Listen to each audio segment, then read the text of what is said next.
Sean bienvenidos todos, nos encontramos con el investigador y periodista Cristian Rifo, ¿no es así? Sí, muy encantado de estar contigo acá hablando de estos temas que me apasionan, temas que me gustan desde muy joven, así que no, feliz de poder conversar contigo. Me gustaría hacer una introducción, no es primera vez que usted visita el Valle del Elqui. ¿Qué le pareció la estadía hoy un 26 de abril? No, encantado siempre de venir al Valle del Elqui y sobre todo a la comuna de Vicuña, que siempre me recibe muy bien. Así que hemos estado muy contentos con un clima fabuloso siempre y un cielo hermoso, así que no, feliz siempre de regresar cada vez que puedo al Valle del Elqui, así que no, feliz y sobre todo en un evento de esta magnitud, un evento donde hay todo lo que a mí me gusta, todo lo que a mí me apasiona, en cuanto a coleccionismo, en cuanto a personas que vibran con estos temas, así que feliz y agradecido por supuesto de la invitación. Perfecto. Vamos a repasar unos casos emblemáticos, históricos, ya que hay que dar un poco de introducción a las personas que no están tan familiarizadas con el tema OVNI. Nombrar, por ejemplo, el caso Roswell, que sería el más emblemático. Sí, el más emblemático de todos los casos. Fíjate que es el caso del que se han escrito más libros, del que se han hecho más documentales y quizás el que se han hecho más notas en prensa. Es un caso emblemático porque la génesis de ese caso, que ocurre en el año 1947, es muy interesante porque cuando ocurre, tú sabes que este es el supuesto estrellamiento de una nave de origen desconocido en un rancho de Roswell, y cuando ocurre, fíjate que el ejército de Estados Unidos emite un comunicado oficial diciendo que habían recuperado una nave de origen desconocido. Esa es la génesis del caso Roswell. Bueno, eso se publica en el diario de Roswell y al día siguiente, fíjate que lo desmienten. Y ahí viene toda una ola de desinformación, mentiras, verdades, verdades entre comillas, porque lo que dice Jesse Marcel, que es el oficial que está a cargo de ir a rescatar estos restos, él asegura que lo que encontró no corresponde a nada terrestre. Esa es la versión que muchos de los ufólogos tenemos con respecto al caso Roswell, más allá de todo lo que se ha dicho, digamos, posteriormente con respecto a que se trataba de un proyecto secreto como Mogul, bueno, una serie de cosas. Y después viene la autopsia. ¿Recuerdas de la autopsia extraterrestre? Bueno, que después se dijo que había sido un fraude. Efectivamente fue un fraude, pero todavía hay algunos investigadores que plantean de que sí hubo una autopsia real. Entonces, el caso Roswell es, como tú dices, el más emblemático, el más controvertido y del que se han escrito más historias en los medios de comunicación. Curiosamente, el de Paiguano, caso Roswell chileno. Exactamente, el caso paiguano, el caso Roswell chileno, como tú dices, tiene muchos ingredientes que lo hacen parecerse en alguna forma, digamos, al Roswell norteamericano. Ocultamiento de información, no hay verdades, digamos, oficiales con respecto al caso paiguano. Tú sabes que hay muchos testigos, además, muchos testigos que vieron caer el objeto, testigos que sintieron un estruendo incluso. Nosotros tuvimos la oportunidad de estar en el Valle del Elqui cuando ocurrió este suceso. Vinimos especialmente a investigar y a entrevistar a los testigos y el caso tiene mucho sustento testimonial. Pero curiosamente, oficialmente, nadie ha dicho nada. O sea, no hay ningún organismo del Estado ni ningún organismo, digamos, de nuestro país que haya dicho nada con respecto a cuál fue el origen de ese objeto que cayó ahí. Claro, es bastante curioso, ya que podríamos nombrar otros casos chilenos, por ejemplo el Cabo Valdés, ¿no es cierto? Claro, el caso Valdés es el caso, si uno ve el fenómeno OVNI fuera de Chile, es el caso más conocido de nuestro país, porque tiene varios ingredientes interesantes. Primero, una patrulla militar, ¿cierto? Eso ya lo hace interesante. Segundo, lo que pasa, o sea, esto de que el Cabo Valdés haya vuelto con una barba, con su reloj adelantado, que hayan sido 7 testigos, además del Cabo Valdés, que es la patrulla que está en la Pampa Yuscuma, lo hace un caso realmente relevante a nivel internacional. Entonces, es sin duda el caso chileno más conocido a nivel mundial, pero también en Chile del que se han escrito más libros. O sea que el caso Valdés se han escrito varios libros contando desde diferentes perspectivas lo que fue ese caso. Y hablando un poco a nivel global, por decirlo, vemos que Estados Unidos igual es un epicentro de ovnis. Sí. Me gustaría que me respondiera qué opina sobre la reciente desclasificación de diferentes archivos ovnis por parte del Pentágono. ¿Cuál es su apreciación? Sí, hay una visión optimista y una visión no tanto. Yo tengo esas dos visiones. La optimista es que creemos que estamos en un proceso que va a ser permanente, en el que diferentes organismos norteamericanos se han comprometido a tratar de ir transparentando, digamos, muchos de los casos que estuvieron durante mucho tiempo, que permanecieron secretos o que tenían verdades a medias, ¿ya? Creemos que hay un grupo de parlamentarios norteamericanos que se conoce como la bancada ufológica, que están propiciando que poco a poco Estados Unidos comience a revelar mucha de esta información. Y lo más interesante de todo es que se han puesto plazo. Y el 2026 va a ser un año clave. Yo lo voy a comentar un poco en la conferencia, pero va a ser un año clave dentro de lo que es este proceso. Perfecto. Me gustaría abordar la siguiente propuesta. Según su experiencia, su investigación, ¿cuál considera que sería el caso o los registros más convincentes de la existencia finalmente de seres extraterrestres o platillos voladores, que es lo que hay más registros? Sí, bueno, hay que hacer una diferencia, digamos, entre ambas cosas, digamos, pero sí, yo diría que si uno pudiera tomar, a nosotros siempre nos criticaban el hecho de que cuando nosotros mostrábamos muchas imágenes relacionadas con el fenómeno OVNI, en la televisión principalmente, o en medio digital incluso, muchas de esas imágenes eran muy borrosas, eran imágenes que no tenían una resolución que permitieran, digamos, al espectador, pero también a los investigadores poder dilucidar si lo que estaba ahí era algo que pudiera tener una explicación lógica, que nos permitía, digamos, hacer un análisis muy contundente. Pero lo que tenemos hoy día son imágenes de alta resolución. Los últimos reportes que han entregado Estados Unidos, que tiene que ver principalmente con varios buques de la Armada norteamericana, que han grabado, incluso aviones F-16 de la Fuerza Aérea Norteamericana que han videograbado estas imágenes de objetos voladores no identificados que tienen la capacidad de volar a velocidad increíble, acelerar, desacelerar, pero además nos están diciendo que estos objetos tienen la capacidad de meterse en el agua y salir del agua. Son objetos transmedia que se llaman. Esas imágenes creo que son contundentes y demuestran de que el fenómeno OVNI es un fenómeno real. Eso fue lo que llevó a que Estados Unidos tuviera que reconocer, digamos, la existencia del fenómeno oficialmente, porque ellos siempre hablaron del tema, pero reconocerlo oficialmente es algo distinto. Que la NASA, que siempre negó la existencia del fenómeno OVNI, hoy día está investigando el tema con una comisión especial, es producto justamente de esas imágenes que yo te estoy diciendo. O sea, estas al menos 3 imágenes que fueron presentadas en el 2004, el 2023, son imágenes que dan cuenta, digamos, de la realidad del fenómeno. Exactamente. Relacionado a esta pregunta, esto va dirigido a tanto los aficionados como las personas que realmente están dentro de la investigación. ¿Cómo uno puede diferenciar entre un fenómeno explicable y uno anómalo? Es muy difícil, ¿eh? O sea, difícil si no tiene quizás algunos conocimientos básicos. Por eso yo les digo siempre a la gente que le gusta el tema, que está comenzando la investigación, que finalmente lo que nosotros hacemos como investigadores del fenómeno OVNI es tratar de encontrar primero una explicación racional al fenómeno. O sea, los ufólogos eso es lo que hacen. Primero, cuando nos llega una imagen, nos llega un video, nos llega una fotografía, lo que nosotros primero que decimos, ¿qué puede ser esto? Un avión, un globo sonda, un meteorito, un insecto, un dron, hay muchas explicaciones. Pero cuando nosotros hacemos este análisis, en el que vamos dilucidando cosas, vamos descartando cosas, llegamos a siempre alrededor de un 10% que no tiene una explicación racional. Y ese 10% llegamos después de haber hecho todo un análisis. Por eso es importante que la gente cuando tiene un avistamiento, cuando tiene algún reporte, es importante tener mucha información de data. ¿Por qué de data? Porque con esa información nosotros podemos ir descartando cosas. O sea, si tú tienes la fecha, la hora, el lugar, coordenada geográfica ideal, uno puede ir descartando cosas. Descartamos que no sea un avión, que no sea un meteorito, que no sea un globo. O sea, ese es el proceso de investigación.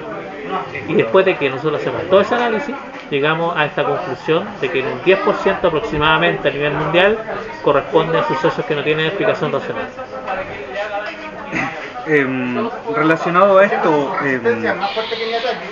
recién mencionaba los procesos para verificar, ¿no es cierto?, la fidelidad de la fuente o registro que tengamos. ¿Usted considera que quizás pilotos o militares estén sujetos a confidencialidad en cuanto a una opinión pública? Sí, yo creo que en el pasado eso fue así. Yo creo que no puedo decir que el 100% de los pilotos hoy estén abiertos a contar experiencias, pero sí creo que ha habido una apertura importante a partir del año 97 cuando se crea el Comité de Estudio de Fenómenos Aeroanómalos. ¿Por qué? Porque ese comité permite, a través de un equipo multidisciplinario, que los pilotos que tienen alguna experiencia OVNI puedan contarlo. Y además le dio la posibilidad de que hagan un reporte. Y existe un formulario en el que cada piloto que tiene una experiencia puede entregar ese testimonio, y además eso puede ser tomado y analizado por este panel multidisciplinario. Entonces creo que eso le ha dado un sustento, le ha dado un piso a los pilotos militares y civiles, que tengan la posibilidad de alguna forma dar a conocer esa experiencia sin ser tildados quizás de locos como era antes, o sin que fueran sacados, por ejemplo, de circulación en el caso de los pilotos de la Fuerza Aérea. Por eso muchos pilotos de la Fuerza Aérea que tuvieron experiencias con OVNI, recién hoy, cuando están fuera de la Fuerza Aérea, se han atrevido a contarlo. Pero creo que el año 97 fue clave para eso. Perfecto. ¿Qué nos podría comentar acerca de hipótesis? Como bien menciona, el año 98 es un año clave, pero alrededor de sus más de 30 años de experiencia e investigaciones a nivel global, ¿qué hipótesis ya fueron descartadas? Es que tú sabes que cuando uno investiga este tema, parece cliché decirlo, pero la verdad es que cuando yo más investigo el tema, más dudas tengo con respecto al origen. A mí, cuando yo partí en el fenómeno, creo que me inclinaba en un 99,9% por la hipótesis extraterrestre. Pero después, con el correr de los años, esto se ha ido como entremezclando. Entonces, la hipótesis extraterrestre podría mezclarse con una hipótesis dimensional. Los viajeros del tiempo también no es una hipótesis que no la descarto para nada, pero creo que es muy difícil. Otra posibilidad, esto de los viajeros del tiempo, dice relación con que quizás somos nosotros mismos, que en el futuro estemos desarrollando la capacidad de volver al pasado. Entonces, hay muchas hipótesis, pero yo personalmente, a mí me encantaría que la hipótesis extraterrestre fuera el origen del fenómeno, pero no tengo ninguna certeza, no existe ninguna evidencia quizás como para poder llevarla a un laboratorio y poder decir, sí, ¿sabes qué? Finalmente son extraterrestres, aunque no lo puedo descartar. Y lo otro que no puedo hacer es descartar que el próximo año quizás a nivel mundial se diga, ok, estamos siendo visitados por alguna civilización extraterrestre. O sea, en referente a eso, todavía no tenemos certeza qué tan cerca o qué tan lejos estamos de un contacto final. Sí, algunos dicen que el año 2026 puede ser el año, ¿ya?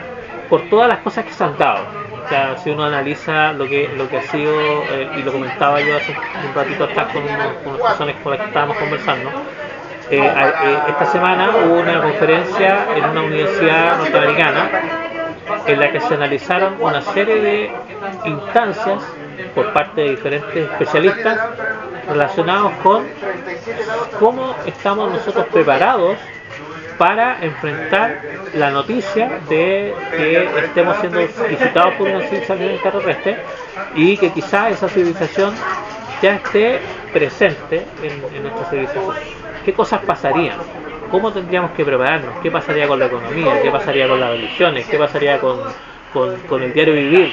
¿Qué pasaría con todas estas hegemonías, digamos, políticas que existen en diferentes países del mundo? O sea, hay muchos elementos que se tienen que conjugar al momento de decir, ok, estamos siendo visitados por extraterrestres.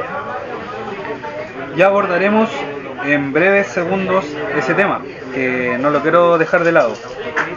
Ahora vamos a centrarnos brevemente en su trabajo. Usted como director del Museo OVNI en La Serena, me gustaría que nos explicara, se pudiese explayar, cómo usted ha visto su contribución de este espacio a la investigación y la difusión del fenómeno OVNI a nivel nacional, en cuanto a los materiales disponibles, personas que lo visitan.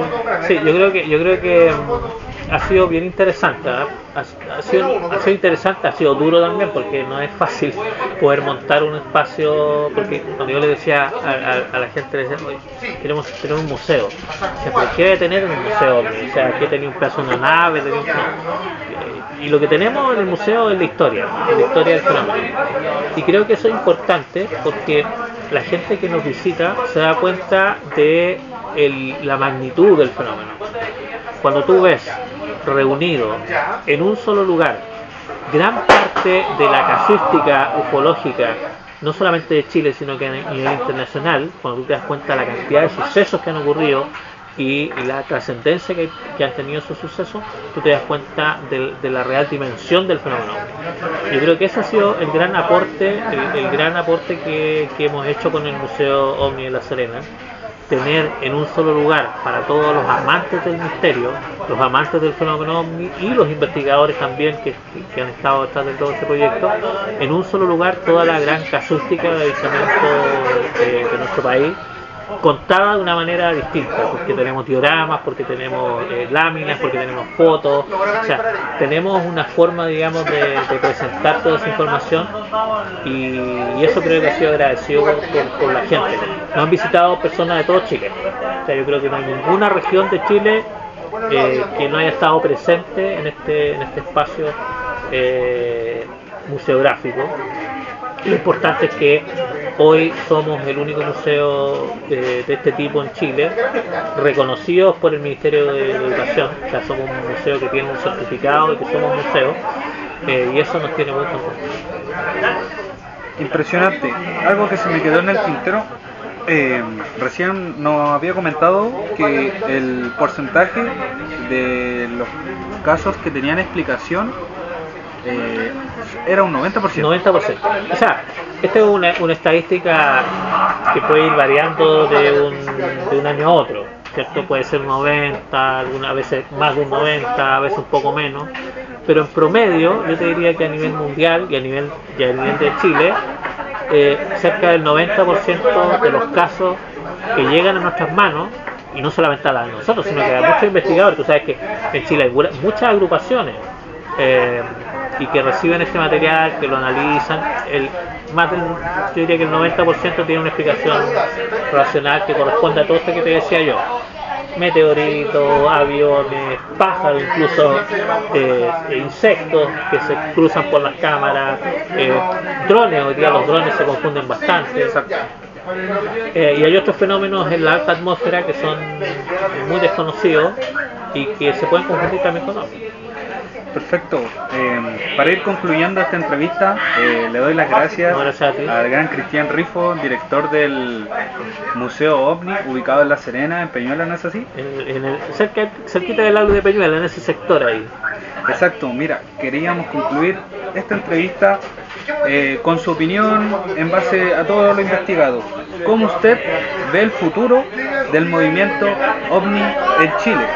Esto hace énfasis a investigación, la difusión, que puede ser prensa, medios, y seriedad en cuanto al tema. Sí. Yo soy muy optimista del futuro de la ufología. Yo partí cuando tenía 17 años, cuando el mundo tecnológico era muy distinto. Nosotros teníamos que esperar comprar el diario para poder saber una noticia OVNI. Y muchas veces esas noticias que ocurrían en Europa a nosotros nos llegaban un mes después a Chile. Hoy día la tecnología nos permite saber casi de manera instantánea lo que está pasando en Europa, y si hay un avistamiento en Europa nosotros ya lo sabemos. Entonces eso ha cambiado bastante y creo que hoy día hay un recambio generacional, digamos, en términos ufológicos, muy interesante. Hay muchos jóvenes que han ido al museo y que nos dicen, me gustaría dedicarme a investigar el fenómeno. Y creo que ellos son el futuro de esto. Creo que, y bueno, los que seguimos en el fenómeno después de muchos años, nos importa, digamos, de que esa generación pueda salir adelante y seguir con este camino, un camino largo, un camino que no ha sido fácil, pero que nos apasiona. Nosotros creemos que hoy día hay herramientas para investigar el fenómeno mucho mejores que las que nosotros tuvimos en esos años. Hay una apertura distinta de jóvenes profesionales en diferentes disciplinas que están dispuestos a prestar su ayuda para analizar el fenómeno. Cuestión que para nosotros era muy distinta, porque quizás los científicos de antaño eran mucho más reacios a prestar ayuda cuando se hablaba de que esto era para el fenómeno ovni, porque era para un tema ufológico. Hoy día no, hoy día estamos viendo que las nuevas generaciones de científicos de nuestro país están mucho más abiertos a prestar su ayuda para analizar el fenómeno, y eso creo que va a ser importante y va a ser algo que los futuros ufólogos van a tener que aprovechar, la tecnología y esta apertura que está teniendo el fenómeno OVNI a nivel nacional y a nivel mundial. Le damos las gracias nuevamente a Cristian Rifo, director y periodista, ¿no es cierto?, del Museo OVNI de Chile. Queremos que haya sido una buena recepción acá en Stalashpai. Nos encontramos en Vicuña, Gabriela Mistral 180, y esperamos que disfrute lo que queda de la primera edición de Wikicomic Vicuña. Encantado de estar acá, agradecer la hospitalidad, el recibimiento, un lugar precioso, muy cómodo, así que todos invitados para que vengan acá, disfruten de este cielo que tenemos acá en la comuna de Vicuña. Así que feliz de poder apoyar, y ojalá estas instancias se mantengan en el tiempo, se sigan haciendo cosas en Vicuña, porque en Vicuña pasan cosas extraordinarias. En Vicuña hay muchas personas que han tenido experiencias increíbles, y creo que ellos tienen debieran tener un espacio constante, digamos, para poder saber un poco más de este tema. Así que feliz de estar acá y gracias a ti por la entrevista. Bueno, con esto nos despedimos, le agradecemos a todos quienes visitan la página. Esto fue El Qui Reporta.